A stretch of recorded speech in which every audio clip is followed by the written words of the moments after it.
This is a quick video of how to compare fractions and decimals. As you can see in the video here, I've got comparing fractions 1, 2. Number 3 is comparing mixed numbers. 4, 5, and 6 is comparing just decimals to other decimals. Then we're also going to be comparing decimals to fractions and 2 more problems down below when we order these from least to greatest. So let's get to it. So number 1, we've got 2/3 compared to 7/11. Now, one method is to take 2/3 and change it to a decimal, and take 7/11 and change it to a decimal, and then compare the decimals. Here, that's actually not necessary. You can do that. It's typically a longer approach, but it's not necessary for 1 and 2. They're both fractions, so you can just simply compare them as they are. Now, some people have a difficult time going, well, I don't know what 2/3 really equals to. I know it's close to 3/3, which is 1, and I know 7/11, it's kind of a guessing game at that point. So the best thing to do, the shortcut, what I do is I just cross multiply. I take 11, and I times it by 2, and then I get 22. So I go in this direction. I go upwards. Okay. Then I take 3. Let me do a different color here. I take 3 and then I multiply that by 7. And then I get 21. And as you can tell, you just compare the numbers now. 22 is greater than 21. So you can use the greater than symbol, which points to the right. This is greater than, and then you're done. Okay, that's it. We didn't have to convert those to a decimal. Again, you can, but you don't have to. That's typically the easier way to compare just fraction to another fraction. Number 2, same thing. I would just multiply 11 times 5 and get 55 up here. Then multiply 8 times 6 to get 48. And we can see that 55 is greater than 48. So it's going to be greater than. Okay.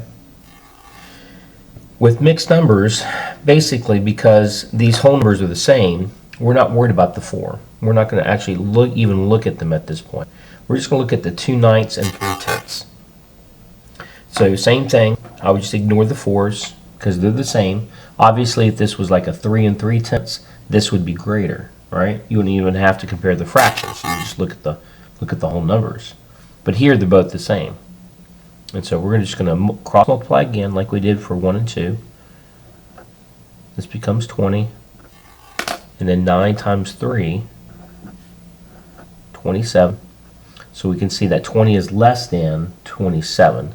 So we're going to use the less than symbol. Okay. Hopefully that makes sense. Makes life just a little bit easier when you're comparing fractions with fractions. Now when it comes to decimals, it's a little bit more difficult. Not crazy. It's actually not that hard. What makes it difficult is, as you can see, like number 4, we only have 1 digit after the decimal, that 9. And then if you look at 5.34, you have 2 digits after the decimal, the 3 and the 4. One way you can compare is just basically just start from the left to the right and go, okay, is 5 greater than 5? No, they're the same. Okay, is 9 greater than 3? Yes, it is. So that means this number is greater than this number. Okay. Now some people still have a difficult time doing that. So what I typically say is, again, treat decimals like money. If you treat them like money, it might make a little bit more sense. Excuse the pun, but what you're going to do is just, you see how there's 2 digits here after the decimal, but there's only 1 here. So what you can do is you can add a 0 to the end of the 9. Now you can compare. $5.90 is greater than $5.34. Okay. Number 5, same thing. 2 digits here, 1 digit here. Just go ahead and add the 0. $1.10 is greater than $1.09. Okay, and here we don't really even have to compare the decimal. We just look the whole numbers. 13 is less than 14. It won't matter that 9 is greater than 1 here. Who cares? The whole numbers bear out that 13.9 is going to be less than 14.1. Not by much, though, obviously. They're pretty close, right? Because if you put a 0 in both of those, obviously this is going to be 20 cents less than 14.10. Now, let's get to the heart of the matter. Ordering from least to greatest using decimals and fractions. So now we got to compare them together in the same problem. And that's really where most of the issues lie that I've noticed teaching kids this type of math. So what you want to do is you want to basically look and see. I typically convert everything decimals. It makes things just a little bit easier when you compare just straight up decimals. That's what I would do in this situation. I would just change 3 1/10 to a decimal. Now, $3, so again, I treat this like money, $3.05, $3.12, because we just got to figure out what 3/10 is. So hopefully you heard me read it. It's 3 1/10. 3 1/10, and I'm just going to write that over. I'm going to write this over here, and I apologize for flipping it around like this, but it's the only way. Remember, you've got, as a whole number, you've got ones place, right? Just the ones, like $1, $2, $3. Those are the ones, right? You've got the decimal, and I'm going to kind of show you in this format here. I'm kind of going to the right of the decimal. So after that, you've got what we call the tenths place with the THS. After that, you have the hundredths place.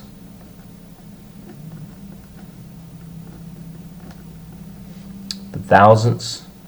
And of course, you have more than that. But this is typically the place value that we deal with more so. It's just those 3 digits.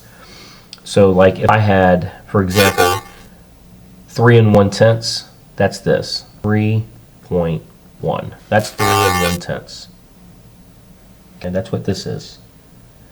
If you had, let's say we didn't have this, let's say we had 3.15, then this would read as 3 and 15 hundredths. You would read that place value, wherever that last digit is, that's the place value that you would read last. So this would be actually, if we were doing this, that decimal, the way that you would write it, you would just basically, let's see, you would do it as 3, we said that 3 and 15 hundredths, so it would be 3 and 15 hundredths. That's what it would be as a mixed number, or a fraction, if you will, right? Fraction of the whole number.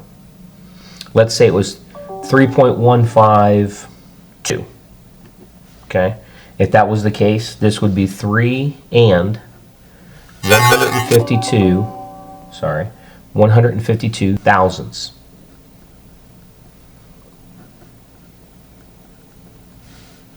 Okay? Now in this situation here that we find ourselves with number 7, we just have 3 1/10. 3 1/10 is just going to be 3.1. Okay? And if you're not quite certain how to read that, what you could do is just divide 1 by 10. So I would leave the 3 alone for now and just do 1 divided by 10. And when you do that, just add a decimal, add a 0. 10 obviously can't go to 1. That's 0. It's not possible. But 10, now that we added the decimal in the 0, 10 can go into 10 one time. Right? It goes in evenly. So that's the decimal version of 1/10, 0.1.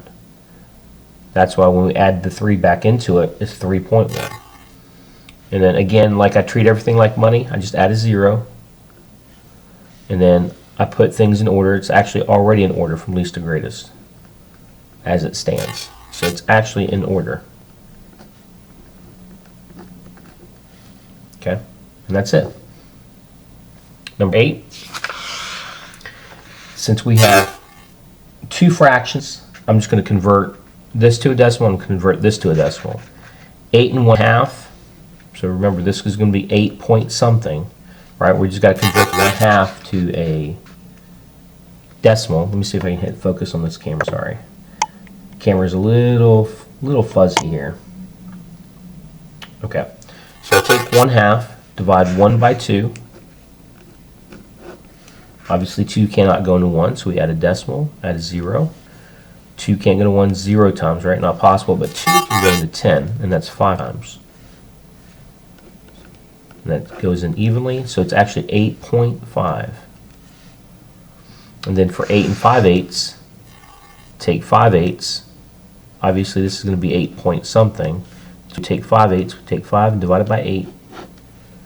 Decimal, 0.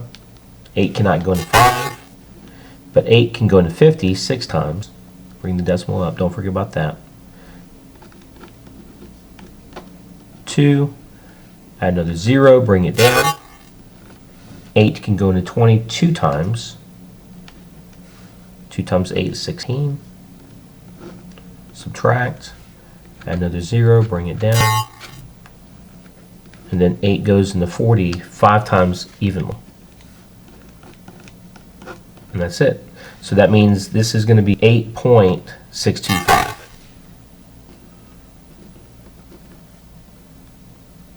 Okay, so now we got to put this in order. So this has 1 digit, this has 1 digit, past the decimal, this has 3.